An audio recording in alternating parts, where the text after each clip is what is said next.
Merci Joël. Bonjour à chacun, chacune, j'espère que vous allez bien.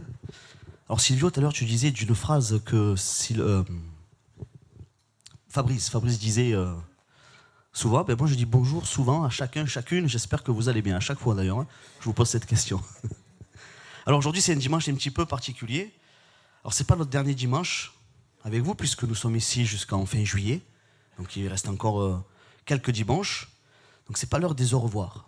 Mais par contre on sent qu'ils arrivent à grands pas, qu'ils arrivent même très très très vite.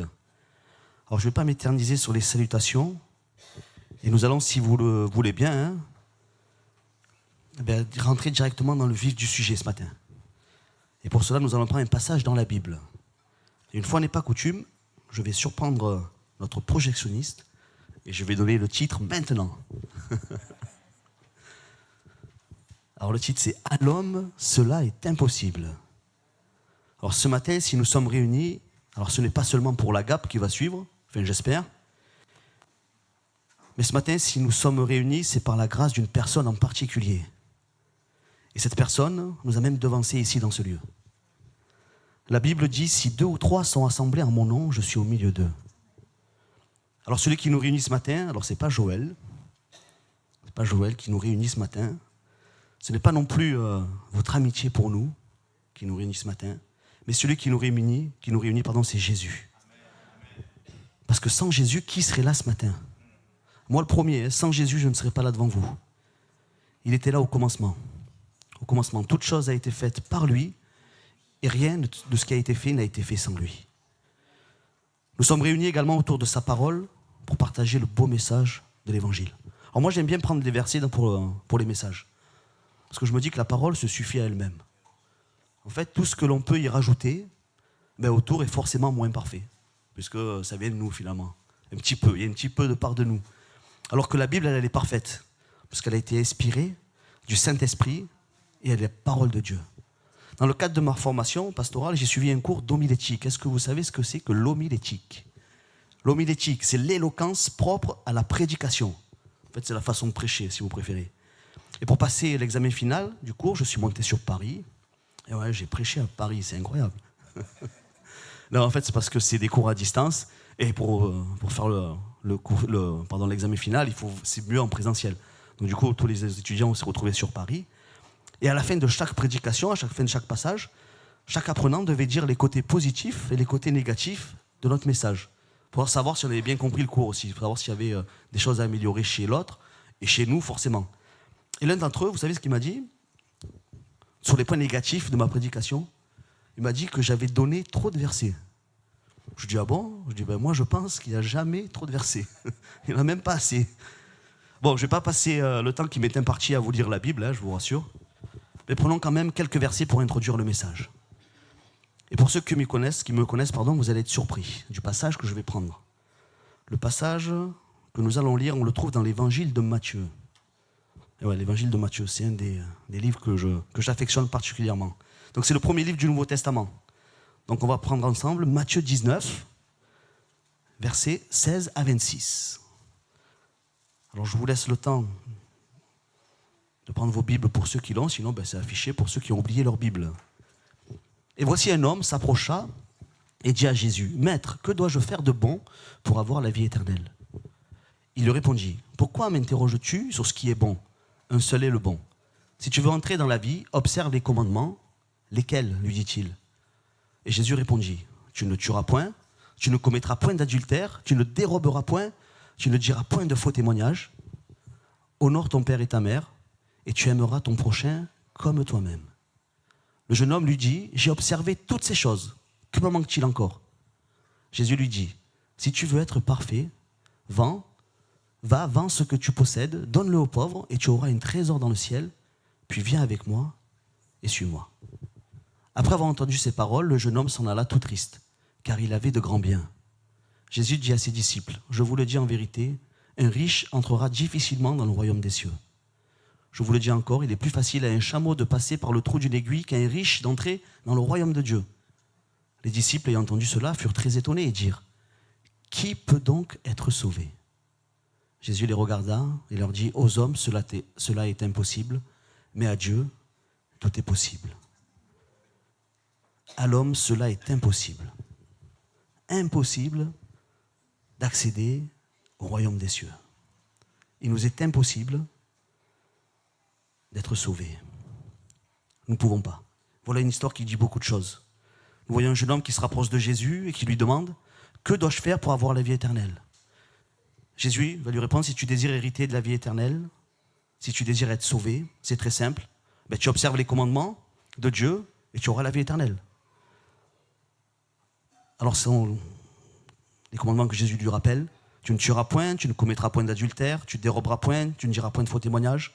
Honore ton père et ta mère. Et enfin, tu aimeras ton prochain comme toi-même. Ce à quoi le jeune homme va répondre, j'observe déjà toutes ces choses. Alors, je regarde un petit peu l'assemblée ce matin. Je connais pratiquement tout le monde. Ouais, je pense. Il y a peut-être un ou deux visages que je ne connais pas. Mais je pense que je peux dire, sans trop prendre de risques, au moins les 5 premiers commandements, nous aussi, on peut dire, Seigneur, j'observe ces commandements. Enfin, j'espère que chacun, pour notre part, on peut dire avec assurance que nous respectons ces quelques commandements. Tu ne tueras point. Je ne pense pas, enfin, j'espère qu'il n'y a pas de meurtrier parmi nous. Tu ne commettras point d'adultère. J'espère que personne ici ne vit dans l'adultère. Tu ne déroberas point. Alors, je ne vais pas vous demander à lever la main, s'il y a des voleurs parmi nous. Si vous levez la main, Joël, tu vas vite prendre un rendez-vous. Tu ne diras point de faux témoignages. Est-ce qu'il y a des menteurs? Est-ce qu'il y a des menteurs ici? Honore ton père et ta mère. J'espère que ce commandement est le partage de chacun d'entre nous. Alors Joël a dit qu'il y a mes parents, n'allez pas leur poser la question, s'il vous plaît. Mais j'essaie de les honorer au mieux que possible. Enfin, voilà quelques pistes déjà qui peuvent nous éclairer sur qui peut hériter de la vie éternelle. Le dernier commandement que Jésus donne au jeune homme, je pense que c'est peut-être le plus difficile à mettre en œuvre. Tu aimeras ton prochain comme toi-même. Alors je ne sais pas vous, mais moi personnellement, je pense que j'aime mon prochain comme moi-même, sans problème. Je le dis avec assurance. Mais sur certaines conditions quand même. La condition que mon prochain, ce soit qui? Ce soit ma femme, soit mes enfants, mes parents, ma sœur, mon beau-frère, mes amis, les frères et sœurs à l'église, pas de problème. Et en plus, ce sont eux qui sont le plus proches de moi. C'est mes prochains, donc pas de problème, je les aime comme moi-même. Enfin, je m'avance peut-être un peu. Bon, je les aime, ça c'est sûr, je valide, je vous aime. Comme moi-même? Ah, là aussi, peut-être que je vais mettre des conditions, en fait. C'est ce que je suis le seul à mettre des conditions. Parce que même de manière inconsciente, parfois on met des conditions. Moi, je t'aime comme moi-même tant que tu vas dans mon sens. Ça, il n'y a pas de problème. Je t'invite, tu viens à la maison, c'est super. Là, je t'aime comme moi-même. Tu m'invites en retour aussi. Par contre, si tu ne m'invites pas en retour, est-ce que je vais t'aimer encore comme moi-même? Je ne sais pas. C'est vrai qu'on met souvent des conditions. En fait, c'est notre nature qui veut ça. Parce qu'on pense en fait être de bonnes personnes. Même si nous respectons au mieux les commandements de Dieu, notre nature, elle est pécheresse. Et elle revient, sans même qu'on y prenne garde. Il est impossible à l'homme d'être fidèle à la loi de Dieu. Impossible. Mais ce jeune homme qui semble bien en tout point, il a dit, j'ai observé toutes ces choses. Il disait avec assurance à Jésus, mais j'ai observé toutes ces choses. Mais un peu plus loin, nous voyons qu'il lui manque une chose. Et vous savez, Dieu n'est pas un homme pour mentir. Dans sa parole, il dit, psaume 14, verset 3, tous sont égarés, tous sont pervertis, il n'en a aucun qui fasse le bien, pas même un seul. En fait, nous voyons ce jeune homme qui avait de bons principes, de bonnes habitudes. Et nous allons voir que Jésus connaît son cœur. Et en fait, il va toucher son point faible. Relisons le passage. Matthieu 19, versets 21 et 22. Jésus lui dit, si tu veux être parfait, va, vends ce que tu possèdes, donne-le aux pauvres et tu auras un trésor dans le ciel, puis viens et suis-moi. Après avoir entendu ces paroles, le jeune homme s'en alla tout triste, car il avait de grands biens. Alors peut-être que ce jeune homme, finalement, n'aimait pas autant son prochain qu'il pensait le croire. Enfin, du moins, il ne l'aimait pas autant que lui-même. Il n'aimait pas son prochain au point de tout donner pour lui. Alors je ne lui jette pas la pierre. Alors moi, je ne suis pas riche. Mais le peu que j'ai déjà, est-ce que je suis capable de faire ce que Jésus me demande? Ou ce que Jésus lui a demandé? Mais lui, il avait de grands biens, il était riche, et voilà son point faible. Le Seigneur regarde au cœur. Alors peut-être qu'on respecte, comme ce jeune homme, les 10 commandements, mais ce matin, je nous pose la question, quel est à nous notre point faible? Nous, dans quel domaine on pêche? Dans quel domaine tu manques le but? Alors tu aimes peut-être ton prochain comme toi-même, tu n'hésites pas à donner de ton nécessaire pour les autres, mais qu'en est-il de ton caractère? Peut-être que tu t'énerves un petit peu plus que raison. Peut-être que tu as du mal à pardonner. Il t'arrive peut-être d'arranger un petit peu la vérité. Ton langage n'est pas toujours des plus polis. Alors tu as peut-être une addiction aussi, que tu as mal à lâcher. Peut-être la cigarette, l'alcool, les jeux vidéo, des vidéos un petit peu particulières. Quel est ton point faible? Vous savez, Jésus connaissait le cœur du jeune homme. Il connaissait son point faible. J'ai envie de te dire ce matin, il connaît ton cœur également. Souvent, quand on fait une chose pas très bien, notre réflexe, c'est quoi? C'est de dire, oh, de toute façon, Dieu connaît mon cœur.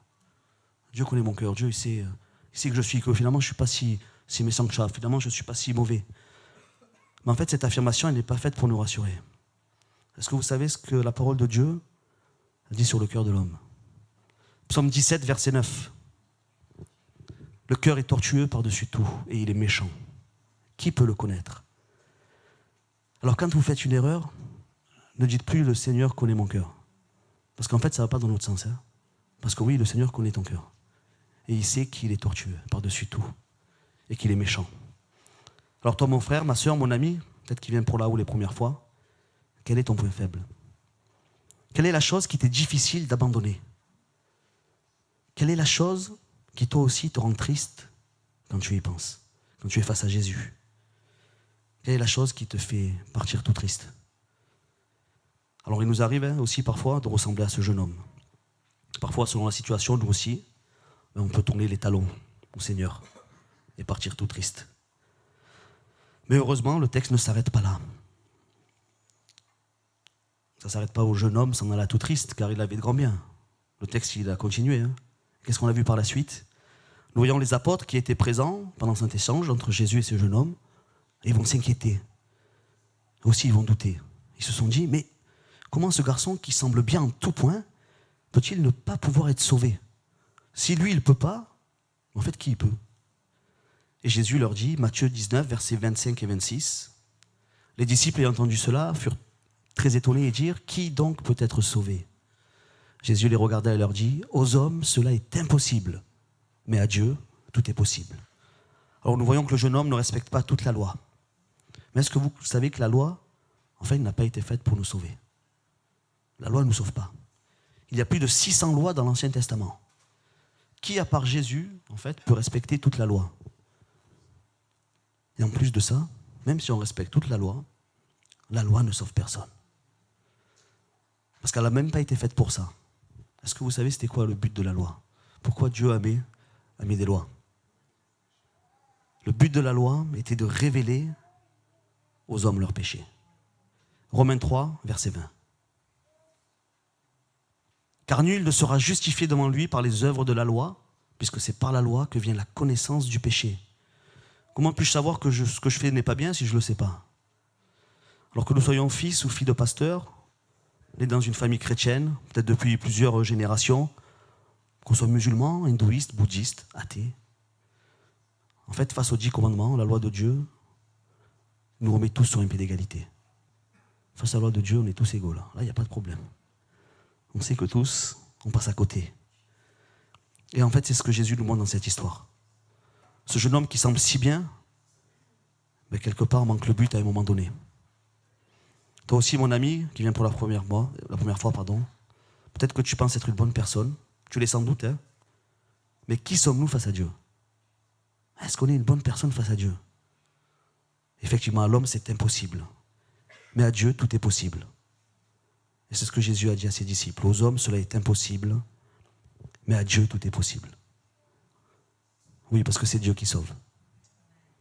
Regardons ce que dit la Bible sur ce point. Ésaïe 45, le verset 21. Déclarez-le et faites-les venir, qu'ils prennent conseil les uns des autres, qui a prédit ces choses dès le commencement, et depuis longtemps les a annoncées. N'est-ce pas moi, l'Éternel? Il n'y a point d'autre Dieu que moi, je suis le seul Dieu juste et qui sauve. Et comment Dieu sauve? Comment Dieu nous sauve? Est-ce que vous connaissez la signification de Jésus? Jésus vient du grec, alors ça va être dur à dire, Jésus, lui-même issu du prénom hébreu ancien, Yeshua. Et en fait, c'est la même racine que Josué, et ce mot signifie Dieu sauve. Oui, c'est Jésus qui nous sauve. Mais comment Jésus peut nous sauver? En fait, il nous sauve par un acte d'amour, tout simplement. Est-ce que vous êtes au courant que Dieu nous aime? Est-ce que vous savez que Dieu nous aime tous sans exception? Mais tous qui êtes là ce matin. Même ceux qui ne sont pas là, même ceux qui sont sur YouTube. Dieu nous aime tous sans exception. Alors je ne sais pas si ce matin dans l'auditoire, quelqu'un doute de l'amour de Dieu pour lui, parce qu'on peut douter de l'amour de Dieu pour nous. Alors, en fait, j'ai envie de te dire, n'hésite plus. En fait, Dieu t'aime tellement il t'aime, le Seigneur, il a permis que ce matin, tu sois là présent. Et en fait, que tu puisses entendre ce message d'amour de Dieu pour toi. Et comment Dieu prouve son amour? On va le voir dans la parole de Dieu. Romains 5, verset 8. Mais Dieu prouve son amour envers nous, en ce que lorsque nous étions encore des pécheurs, Christ est mort pour nous. La Bible dit, Dieu a tant aimé le monde qu'il a donné son Fils unique, afin que quiconque croit en lui ne périsse point, mais qu'il ait la vie éternelle. Jean 3, 16. Dieu a tant aimé le monde qu'il a donné son Fils unique. Est-ce qu'on réalise ce verset? Alors moi j'ai 2 enfants. Alors moi je donne ma vie pour vous si vous voulez, il n'y a pas de problème. Par contre la vie de mes filles, impossible. C'est impossible, même si je vous aime, c'est impossible que je donne la vie de mes filles pour vous. Mais Dieu l'a fait pour nous. Dieu a donné son Fils pour nous. Quel amour incroyable Dieu a pour nous. Réalisons ce matin combien Dieu a de l'amour pour nous et combien nous sommes importants à ses yeux. Il a donné son Fils pour toi, pour moi, pour chacun de nous. En fait, la loi, qu'est-ce qu'elle fait? Elle révèle à l'homme son péché. Mais comme nous sommes corrompus par notre nature pécheresse, il est impossible à nous d'accomplir la loi. Alors lisons ce que Jésus a fait sur ce bon infâme. Matthieu 5, verset 17. Ne croyez pas que je suis venu pour abolir la loi ou les prophètes. Je suis non venu abolir, mais pour accomplir. Il a accompli la loi pour nous. Parce que nous sommes tous pécheurs, ça c'est indéniable. On ne peut pas se cacher derrière Dieu connaît mon cœur. Ça ne marche pas. Ça ne marche pas. Dieu connaît mon cœur, ça ne fonctionne pas. Oui, il connaît ton cœur, il est tortueux. Qui ce matin, avec assurance, peut dire « je n'ai jamais péché » ? C'est bizarre. Il n'y a pas de main qui se lève. Personne ne peut dire ce matin « je n'ai jamais péché ». Le salaire du péché, c'est quoi? C'est la mort éternelle, loin de Dieu. Il fallait que quelqu'un paye la facture pour nous. Il fallait que quelqu'un paye la facture pour toi. Et cette personne, c'est Jésus. Alors j'imagine Jésus, avant de monter sur la croix, avec une liste de nos péchés. Oui, mon frère et mon ami, peut-être que tu doutes encore que Jésus t'aime. Est-ce que tu fais ce que Jésus a fait? Il a pris la liste et il savait toutes les fois où tu allais manquer le but. Jésus savait toutes les fois où tu allais lui tourner le dos et partir triste. Ce qui me rassure, c'est ce qu'il a vu ma liste aussi. Il a vu tous mes manquements, il a vu toutes mes erreurs. Et il a dit, c'est bon Philippe. Sur la croix, je paye la facture. Il a dit, je prends sur mes épaules ce qui devait tomber sur toi. Ésaïe 53, verset 5.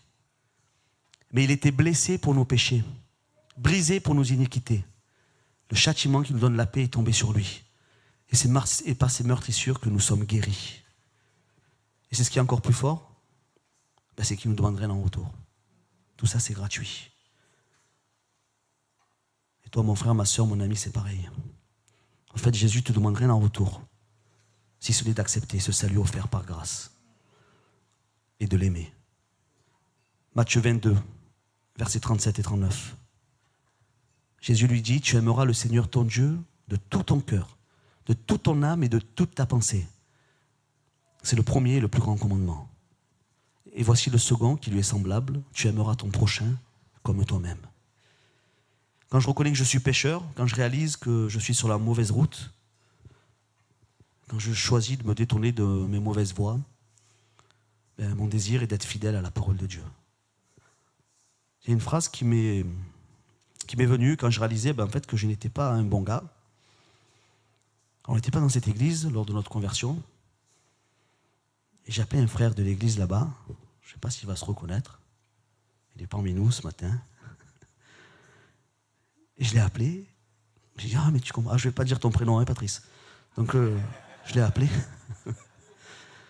Je l'ai appelé et je dis, mais tu comprends pas, Patrice, mais c'est pas ce que j'ai fait, mais c'est pas normal. C'est pas... Enfin, j'avais une repentance, mais j'étais vraiment mal. Et il m'a dit, mais quand même, Philippe, t'as tué. Enfin, il me semble pas, dis-moi, rassure-moi, t'as tué personne quand même. Non, mais même, je mentais, je criais, je m'énervais tout le temps. Non, c'est pas bien. Et dans ma tête, il y a un truc qui résonnait, c'était plus jamais comme avant. Plus jamais comme avant. Quand j'ai réalisé ce que Jésus avait fait à la croix pour moi, quand j'ai réalisé de là où il était venu me chercher, j'ai dit, mais c'est plus possible. Non, mais je peux plus être comme avant. Non, je veux plus être comme avant.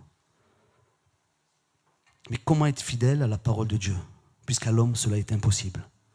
En fait, c'est simple, hein, en reconnaissant nos faiblesses, en réalisant que par mes propres forces, je ne peux rien, mais que je peux tout, par celui qui me fortifie. Réalise ce matin que dans chaque situation, chaque fois que tu es confronté à une situation qui te dépasse, chaque fois qu'il t'est très difficile d'aimer ton prochain comme toi-même, chaque fois que tu as du mal à pardonner, chaque fois que tu retombes dans tes travers, rappelle-toi que la grâce de Dieu te suffit. 2 Corinthiens 12, le verset 9. Et il m'a dit, ma grâce te suffit, car ma puissance s'accomplit dans ta faiblesse. Je me glorifierai donc bien plus volontiers de mes faiblesses, afin que la puissance de Christ repose sur moi. C'est par sa grâce, c'est seulement par sa grâce que nous pouvons être fidèles à Dieu et accomplir ce qu'il nous demande. Il nous demande une chose. Et j'aimerais peut-être terminer mon message. On va pas encore aller à un passage dans la Bible. Romains 13, versets 8 et 10. Vous ne devez rien à personne si ce n'est de vous aimer les uns les autres. Car celui qui aime les autres accomplit la loi. En effet, les commandements, tu ne commettras point d'adultère, tu ne tueras point, tu ne déroberas point, tu ne convoiteras point, et ce qui peut encore y avoir se résume dans cette parole. Tu aimeras ton prochain comme toi-même. L'amour ne fait point de mal au prochain, l'amour est donc l'accomplissement de la loi. Voilà comment on peut être fidèle à Dieu. Voilà comment on peut accomplir la loi. En aimant notre prochain comme nous-mêmes.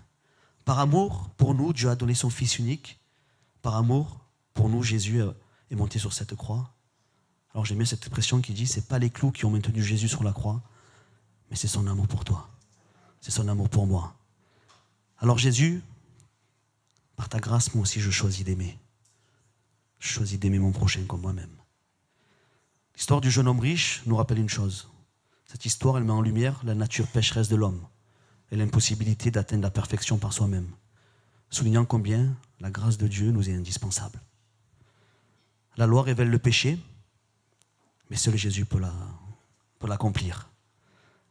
Sa mort sur la croix paye le prix pour nos péchés, nous offrant le salut par la grâce. En reconnaissant notre péché et en acceptant l'amour de Dieu, en fait, nous sommes fortifiés par l'aide de Jésus, par l'aide de son esprit, pardon. On peut être fidèle à sa parole. Et je vais vous laisser un dernier verset. 1 Corinthiens 13, le verset 13. En somme, 3 choses demeurent. La foi, l'espérance et l'amour. Mais la plus grande d'entre elles, c'est l'amour. Amen. Seigneur mon Dieu, merci encore pour cet acte d'amour merveilleux que tu as fait pour chacun de nous. Je veux réaliser ce matin combien j'étais loin, Seigneur, de pouvoir réaliser cette loi. Combien j'étais loin de toi, combien j'étais loin, Seigneur, de pouvoir être digne de toi. Mais toi, tu n'as pas regardé à qui j'étais, mais tu as regardé à qui je pourrais être si je te donnais mon cœur. Alors merci, Seigneur, pour ce sacrifice merveilleux que tu as fait pour chacun de nous. Je veux te dire merci pour cet amour merveilleux qui durera jamais. Merci pour ce sacrifice à la croix. Merci, Seigneur, encore de nous aider, parce que c'est toi qui mets en nous le vouloir et le faire. Alors nous voulons regarder à toi. Nous voulons, Seigneur mon Dieu, être dignes de ta parole. Nous voulons, Seigneur, c'est vrai, aimer notre prochain pour pouvoir accomplir cette loi, Seigneur mon Dieu. Merci, Seigneur, de bénir chacun de nous, Seigneur, et que tout soit fait dans nos vies pour la seule gloire de ton nom. Amen.